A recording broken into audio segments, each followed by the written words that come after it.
1868 സ്ഥാപിതമായിട്ടുള്ള ഒരു കമ്പനിയാണ് ടാറ്റ ഗ്രൂപ്പ് എന്ന് പറയുന്നത്.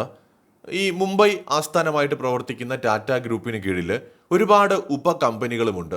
ഏകദേശം 29ഓളം പബ്ലിക്കലി ലിസ്റ്റ് ചെയ്യപ്പെട്ടിട്ടുള്ള കമ്പനികളാണ് ടാറ്റ ഗ്രൂപ്പിൻ്റെതായിട്ടുള്ളത്. ഏതാണ്ട് 150ഓളം രാജ്യങ്ങളിൽ ഈ ഒരു കമ്പനിക്ക് സർവീസ് ഉണ്ട്. അന്റാർട്ടിക്ക ഒഴികെയുള്ള 6 ഭൂഖണ്ഡങ്ങളിലായി ഏതാണ്ട് 100-ലധികം രാജ്യങ്ങളിൽ ഓപ്പറേറ്റ് ചെയ്യുന്ന ഇന്ത്യയിലെ തന്നെ ലോകത്തിലെ തന്നെ ഏറ്റവും വലിയ കമ്പനികളിൽ ഒന്നാണ് ഈ ടാറ്റ ഗ്രൂപ്പ്. ടാറ്റ ഗ്രൂപ്പിന്റെ ഉടമസ്ഥതയിൽ വരുന്ന പബ്ലിക്കലി ലിസ്റ്റ് ചെയ്തിട്ടുള്ള എല്ലാ കമ്പനികളുടെയും ആകെ മാർക്കറ്റ് ക്യാപിറ്റലൈസേഷൻ നോക്കിയാൽ 30.7 ട്രില്യൺ ഇന്ത്യൻ രൂപ വരും.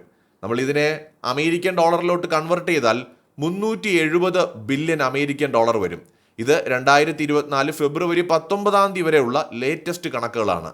ഇതിനകത്ത് പ്രധാനമായിട്ട് Tata Consultancy Service, Tata Motors, Tata Projects, Tata Power, അതുപോലെ Tata Steel, Air India, Titan, Indian Hotels Company, Tata Consumer Product, Voltas, അതുപോലെ ബിഗ് ബാസ്ക്കറ്റ്, ക്രോമ, ട്രെൻഡ്, എങ്ങനെ ഒരുപാട് ടാറ്റ ഗ്രൂപ്പിന് കീഴിലുള്ള ഉപകമ്പനികളെയും കാണാൻ സാധിക്കും. അപ്പോൾ ടാറ്റ ഗ്രൂപ്പ് ഇന്ന് ലോകത്തെ തന്നെ ഏറ്റവും വലിയൊരു കമ്പനിയായിട്ട് മാറിയെന്ന് നമ്മൾ പറയുമ്പോൾ ഇൻട്രസ്റ്റിംഗ് ആയിട്ടുള്ള കുറേയേറെ ഫാക്റ്റുകളും ഇതുമായി ബന്ധപ്പെട്ട് പറയേണ്ടതായിട്ടുണ്ട്. ലോകത്തെ ഏറ്റവും ഉയർന്ന GDP ഉള്ള രാജ്യങ്ങൾ എല്ലാവർക്കും അറിയാം. US, China, Germany, Japan, India. ഈ രാജ്യങ്ങളാണ് ആദ്യ 5-ൽ വരുന്നത്. 4.1 ട്രില്യൺ US$ ഇന്ത്യയുടെ GDP. അതൊക്കെ അവിടെ നിൽക്കട്ടെ, അത് ഈ സബ്ജക്റ്റുമായി ബന്ധപ്പെട്ടതേ അല്ല. പക്ഷെ ഇനി പറയാൻ പോകുന്ന കാര്യങ്ങൾ ഇതുമായി ബന്ധപ്പെട്ടതാണ്. ലോകത്തെ പ്രധാനപ്പെട്ട ചില രാജ്യങ്ങളുടെ പേര് ഞാൻ പറയാം. ഇറാന്റെ ടോട്ടൽ GDP 366 ബില്യൺ ആണ്. അതുപോലെ പാകിസ്ഥാന്റെ ടോട്ടൽ GDP 340 ബില്യൺ ആണ്. അതുപോലെ പോർച്ചുഗൽ, യൂറോപ്യൻ രാജ്യമാണ്, 276 ബില്യൺ ആണ് അവരുടെ ടോട്ടൽ GDP. ന്യൂസിലാൻഡ് 249 ബില്യൺ ആണ്. Greece 242 billion. ഖത്തർ നമുക്കറിയാം മിഡിൽ ഈസ്റ്റ് രാജ്യമാണ്, 235 ബില്യൺ US$ ആണ്.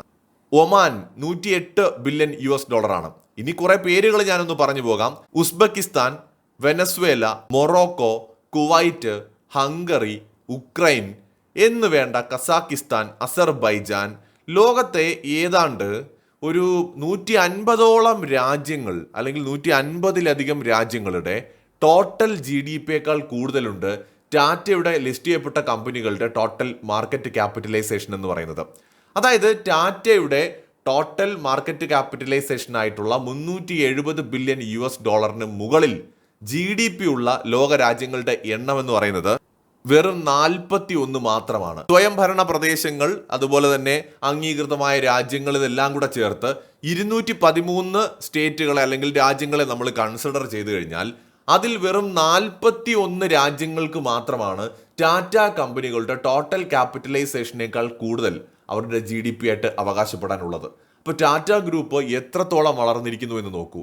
ഇന്ത്യയുടെ അയൽ രാജ്യമായ പാകിസ്ഥാന്റെ ആകെ GDP കൂടുതലുണ്ട് ഇന്ത്യയിലെ ഒരു പ്രധാനപ്പെട്ട കമ്പനിയുടെ ടോട്ടൽ മാർക്കറ്റ് ക്യാപിറ്റലൈസേഷൻ.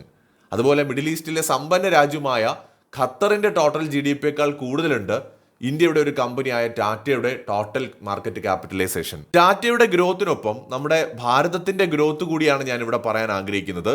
അതായത് ഈ 2024 ഇത്രയും വലിയൊരു നേട്ടം, പാകിസ്ഥാന്റെ പോലും GDP മറികടന്നുകൊണ്ട് ടാറ്റ ഒരു മികച്ച പൊസിഷനിലേക്ക് വേൾഡിൽ തന്നെ എത്തിയിരിക്കുന്നത്. അപ്പോൾ ഇവിടെ ടാറ്റ വളരുന്നു എന്ന് നമ്മൾ പറയുമ്പോൾ ആനുപാതികമായിട്ട് ഇന്ത്യ വളരുന്നുണ്ട്. ഇന്ത്യ വളരുന്നത് കൊണ്ട് തന്നെയാണ് ഇന്ത്യയിലെ കമ്പനികളും വളരുന്നത്. അത് ടാറ്റ ആയാലും മഹീന്ദ്ര ആയാലും അത് ഈ പറയുന്ന അംബാനിയുടെ ആണെങ്കിലും അദാനിയുടെ ആണെങ്കിലും കമ്പനികൾ ഇന്ത്യയിൽ വളരുന്നത്, യൂണിക്കോൺ കമ്പനികൾ പുതിയതായിട്ടുണ്ടാവുന്നത്, പുതിയ സ്റ്റാർട്ടപ്പുകൾ സക്സസ് ആവുന്നത്, പുതിയ മാനുഫാക്ചറിങ് കമ്പനികൾ വിജയിക്കുന്നതിൻ്റെ ഒക്കെ പിന്നിൽ രാജ്യത്തിൻ്റെ വളർച്ചയാണ് വ്യക്തമാക്കുന്നത്. ഇന്ത്യയുടെ GDP ഏതാണ്ട് 4.2 ട്രില്യൺ US$ മാറുന്ന ഈ 2024 നമ്മളെ സംബന്ധിച്ചിടത്തോളം നമ്മളൊരു എക്കണോമിക് ഗ്രോത്തിന്റെ പാതയിലാണെന്ന് നിസ്സംശയം നമുക്ക് പറയാം. അതുകൊണ്ട് തന്നെ നമ്മുടെ രാജ്യത്തെ പ്രധാനപ്പെട്ട കമ്പനികളിലും ആ വളർച്ച നമുക്ക് കാണാൻ സാധിക്കും. അതാണിപ്പോൾ നമ്മൾ കണ്ടുകൊണ്ടിരിക്കുന്നത്. മറ്റൊരു വീഡിയോയുമായി നമുക്ക് വീണ്ടും കാണാം.